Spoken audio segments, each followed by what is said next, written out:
खून के बदले खून का एक ऐसा खूनी अध्याय जिसकी लालिमा समय बीतने के बावजूद अभी भी सुर्ख है। जी हाँ, आज मैं आपको माफिया ब्रजेश सिंह और मुख्तार अंसारी की दुश्मनी की पूरी कहानी बताऊंगा।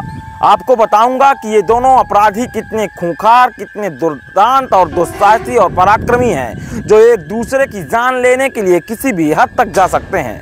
नमस्ते, मेरा नाम अंकित त्रिपाठी है। एक तरफ मुसलमान गैंगस्टर है जिसका नाम मुख्तार अंसारी है, दूसरी तरफ हिंदू गैंगस्टर है जिसका नाम ब्रजेश सिंह है। दोनों में कई बार गोलीबारी भी हो चुकी है। एक के डर से दूसरा जेल में रहता है, दूसरा पहले के डर से उड़ीसा भाग गया था। पूर्वांचल यूपी का वो एरिया है जहां पर मुसलमानों की संख्या बाकी जगहों की तुलना में काफ़ी ज़्यादा है, पर गैंगवार का ये मुकाबला कभी भी सांप्रदायिक नहीं हुआ। ये विशुद्ध माफिया स्टाइल है जिसकी कोई जाति, कोई धर्म और कोई मजहब नहीं होता। गोलियां गिनी ही नहीं जाती, निशाने लगाए नहीं जाते, बस फायरिंग होती है। जो जद में आ गया वह छितरा के गिर गया। ये गैंगस्टर हैं, उन्मादी दंगाई नहीं, नाप तौल के बोलते हैं, बोलते वक्त मुस्कुराते भी हैं। मुंह पर कभी किसी को नहीं धमकाते, पर हनक इतनी कि आप सामने खड़े न रह पाएं, घबरा कर मैदान छोड़ दें। आपके मन का यही डर इनको गेम खेलने को मजबूर करता है। इसी खेल का एक खिलाड़ी है जिसका नाम है ब्रजेश सिंह। 20 साल तक यूपी पुलिस के पास ब्रजेश का एक फोटो तक नहीं था। ब्रजेश के सिर पर इनाम 2 लाख से बढ़ाकर 5 लाख रुपए कर दिया गया, लेकिन किसी को पता तक नहीं था कि वो अरुण कुमार सिंह के नाम से भुवनेश्वर में रहता था। एसीपी संजीव कुमार यादव को ब्रजेश के पीछे लगाया गया, फोटो तक नहीं थी, वर्तमान में कोई गतिविधि भी नहीं थी। कैसे पता करते? 2 साल तक संजीव यूपी, बिहार, बंगाल, मध्य प्रदेश, मुंबई और उड़ीसा में घूमते रहे। तब तक उत्तराखंड और झारखंड भी बन चुके थे। सोचिए कि कितना दिमाग लगाया होगा। हर जगह पुलिस और हर जगह के लोग हमेशा मदद नहीं करते। घर परिवार छोड़कर जहां लीड मिली वहां निकल जाओ। रात हो या दिन, सिर्फ नाम के आधार पर उन्होंने ढूंढा। लेकिन कहते हैं ना कि मेहनत का फल मीठा होता है, और इस केस में भी ऐसा ही हुआ। जनवरी 2008 में संजीव को पता चला कि ब्रजेश भुवनेश्वर और कोलकाता के बीच अप डाउन करता है, और इस दौरान पुलिस को नई फोटो भी मिल गई। 23 जनवरी को भुवनेश्वर के बिग बाजार की पार्किंग में काले रंग की होंडा कार खड़ी थी। ब्रजेश सिंह को दूर से ही पहचाना गया। जब इम्तिनान हो गया तो पुलिस ने धावा बोला। कुछ भागदौड़ के बाद ब्रजेश सिंह पकड़ लिया गया। ब्रजेश के पास से अरुण नाम का एक पासपोर्ट भी मिला था। ब्रजेश सिंह एक एवरेज लड़का हुआ करता था, बनारस से बीएससी की पढ़ाई कर रहा था। ब्रजेश गाजीपुर के धरौर इलाके से था। गाजीपुर वालों के लिए सब कुछ बनारस में ही मिलता है, खाली गुंडई की ट्रेनिंग छोड़कर, और गुंडई की ट्रेनिंग गाजीपुर में प्रचुर मात्रा में उपलब्ध है। ये 80 के दशक की बात है। उस वक्त गाजीपुर में प्रधानी के चुनाव और जमीनी रंजिश में सिंचाई विभाग के कर्मचारी व ब्रजेश सिंह के पिता रविंद्र सिंह की दिन दहाड़े चाकू मारकर हत्या कर दी गई थी। आरोप लगा ग्राम प्रधान रघुनाथ यादव, हरिहर सिंह, पांचू सिंह, लातूर सिंह उर्फ ओम प्रकाश ठाकुर और नरेंद्र सिंह पर। सियासी सरपरस्ती पर पल रहे पांचू सिंह गिरोह पर हाथ डाल पाना पुलिस के लिए लगभग नामुमकिन था। ब्रजेश ने पढ़ाई छोड़ दी। कहते हैं कि फिल्मी अंदाज ने ब्रजेश सिंह ने पिता की चिता पर बदले की कसम खाई थी, और वह बदला पूरा भी किया था। ब्रजेश सिंह और पांचू का घर अगल बगल है। दुश्मनी के बावजूद दोनों का रिश्ते में लिहाज है। बदले की आग में जल रहा ब्रजेश एक दिन पांचू के पिता हरिहर सिंह के पास पहुंचा, उनके पांव छुए, उनको साल भेंट की, और बताया जाता है कि ये कहते हुए उन्हें गोलियों से भून डाला, मुझे पिता के कत्ल का बदला लेना है। ये साल 1985 था। उस वक्त पांचू गिरोह और रघुनाथ यादव को अंदाजा भी नहीं था कि उनके एक अपराध ने कितने खूंखार इंसान को जन्म दिया है। पुलिस के मुताबिक फिर उसने कसहरी में धरौरा के ग्राम प्रधान रघुनाथ को भी सरेआम गोलियों से भूंज दिया। इसी में एक और एनकाउंटर हुआ जिसमें नामी बदमाश पांचू भी मारा गया। इसके बाद और हत्याएं हुई। साल 1985 में ही बनारस के चौबेपुर पुलिस थाने के सिकरौरा गांव में 6 लोगों को मार दिया गया था। उस गैंगवार में ब्रजेश को भी गोली लग गई थी। इस बार वो पकड़ा गया। पुलिस कस्टडी में वो अस्पताल में भर्ती रहा और वहां से भाग भी गया। इसके बाद वह काफी दिनों तक पुलिस के हाथ नहीं आया। ब्रजेश सिंह धीरे धीरे अपना नेटवर्क बढ़ाने लगा। बिहार, झारखंड से लेकर गुजरात, महाराष्ट्र तक उसने अपना जाल बिछा लिया था। इन सारी घटनाओं के पहले सैदपुर में एक प्लाट को हासिल करने के लिए गैंगस्टर साहिब सिंह के नेतृत्व वाले गिरोह का एक दूसरे गिरोह के साथ जमकर झगड़ा हुआ था। ये इस इलाके में गैंगवार की शुरुआत थी। ब्रजेश सिंह साहिब सिंह से जुड़ा हुआ था। इसी क्रम में उसने साल 1990 में गाजीपुर जिले के तमाम सरकारी ठेकों पर कब्जा करना शुरू कर दिया था। अपने काम को बनाए रखने के लिए बाहुबली मुख्तार अंसारी का इस गिरोह से सामना हुआ। एक वक्त पर मऊ से विधायक मुख्तार अंसारी ब्रजेश का दोस्त हुआ करता था, पर कई ऐसे काम हो गए जिसमें एक दूसरे को पूछा नहीं गया और यहीं से सब कुछ गड़बड़ हो गया। अभी बनारस के पिंडरा से विधायक अजय राय के भाई अवधेश राय की हत्या 1991 में हो गई थी। इसमें मुख्तार ग्रुप का नाम आया था। ये लोग ब्रजेश के नजदीकी थे। इसके बाद ब्रजेश से मुख्तार की तलखी बढ़ गई। इसके अलावा ब्रजेश के नजदीकी त्रिभुवन और मुख्तार शुरू से ही एक दूसरे के जानी दुश्मन थे।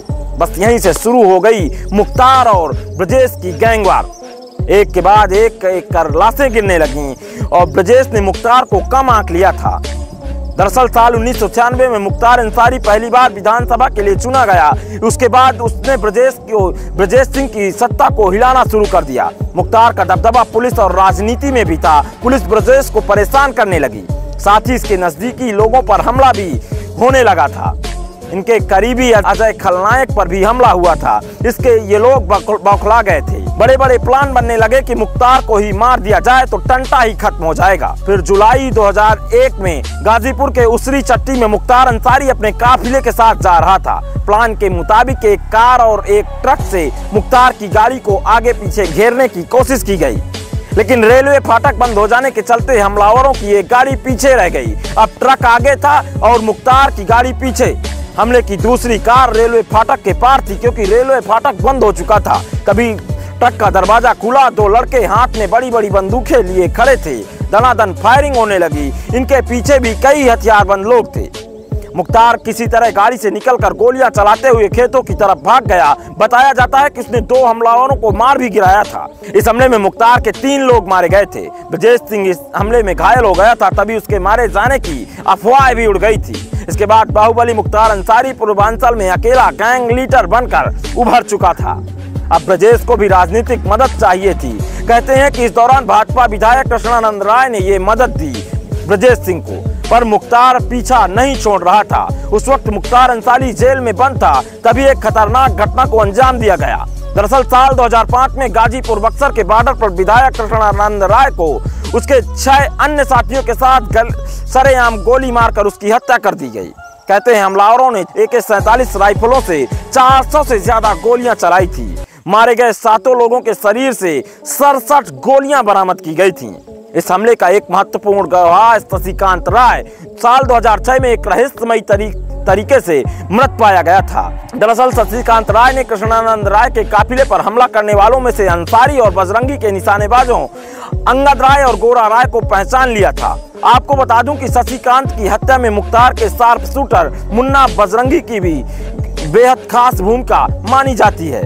बताया जाता है कि कृष्णानंद राय की हत्या के बाद ब्रजेश सिंह गाजीपुर मऊ क्षेत्र से भाग निकला था। कई साल बीत गए, कई कहानियां बन गईं कि ब्रजेश तो कब का मर चुका है, उसको टेटनेस हो चुका था, गोली लग गई थी। पर साल 2008 में पुलिस ने जब गिरफ्तार किया तो एक बार फिर पूर्वांचल में कयास लगाए जाने लगे कि अब क्या होगा।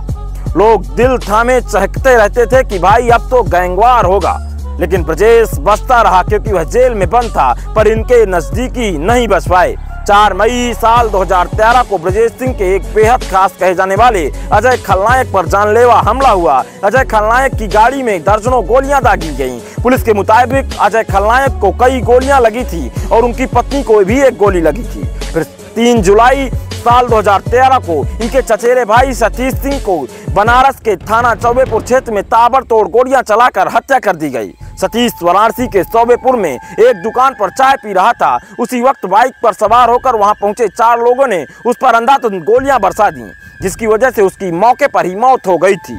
हत्या की इस वारदात के बाद सभी को यह डर सताने लगा था कि फिर इन दोनों गैंग के बीच गैंगवार कहीं शुरू ना हो जाए। इसके बाद 13वीं में शामिल होने पैतृक गांव धरौरा पहुंचे ब्रजेश सिंह घर वालों को देखकर रो पड़ा था। इस कांड से मुख्तार का नाम आने के साथ ही हट भी गया था। ब्रजेश गुट को लगातार कमजोर करने की वारदातों के बीच जब 3 फरवरी 2014 को लखनऊ के किंग जॉर्ज मेडिकल कॉलेज में अलग अलग जेलों से आए मुख्तार और मुन्ना बजरंगी मिले तो पूर्वांचल में फिर गैंगवार को लेकर अटकलें लगाई जाने लगी। हालांकि इसके बाद मुख्तार खेमे ने कोई बड़ी आपराधिक वारदात को अंजाम नहीं दिया। ऐसा नहीं था कि ब्रजेश ग्रुप बिल्कुल शांत बैठा था। मुख्तार अंसारी की हत्या के लिए एक बड़ी साजिश रची गई थी, जिसका खुलासा साल 2014 में हुआ था। कहा गया कि ब्रजेश सिंह ने अंसारी को मारने के लिए लंबू शर्मा को 6 करोड़ रुपए की सुपारी दी थी।